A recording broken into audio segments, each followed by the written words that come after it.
Finally, Naruto's late era style. The era started towards the end of the Itachi Pursuit mission. The key indicator to the late style is the returning of hatching, mostly under the chin. At the start of the arc, Sasuke vs Orochimaru has no hatching, but at the end of the arc, you can see hatching under the chins of Jiraiya and Tsunade. Jiraiya the Gallant and Fated Battle continue that trend, but still no nose shadow. Around Pain's assault, hatching under the nose pops in and out.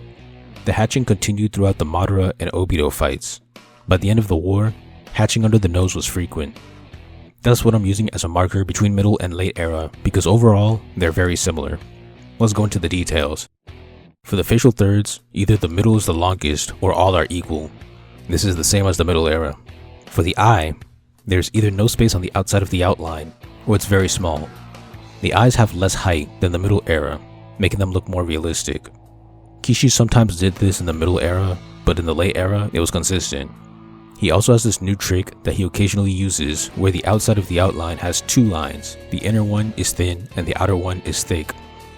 The eye gap ranges between 1 and 1.5 eyes. Usually when the shot is closer, the eyes are farther.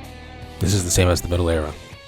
The eyebrows, nose, and mouth are all the same as the middle era. The jaw is slightly smoother and more rounded. The result is that you can't see the turning point from when the side of the face goes into the jawline. In the middle era, you could see that a little, and the turning point was around the mouth. The gender differences are the same. The hair has a little more inner lines instead of being pure silhouettes, but not too much. It's a subtle difference. The characters are drawn taller. Before, they were 6 heads tall, which is below average. Now, they're 8 heads tall, which is average. Their actual height didn't change, it's just the way Kishi drew them. The anatomy is the same as the middle era. The line work is more rough and unpolished. There is a little bit of line weight returning, but the lines are overall still very thin. For shading, hatching makes a comeback. He still has the diagonal lines with the parted outline of the shadows. In the middle era, hatching almost disappeared entirely. In the late era, the shading was consistently in the ears and under the chin. For the butterfly shadow on the nose, it's on and off. Sometimes it's there, sometimes it's not. What I notice is that when characters are facing forward, it tends to be there, but when they're turned slightly to the side, it's not there. The shadows under the eyebrows are inconsistent as well.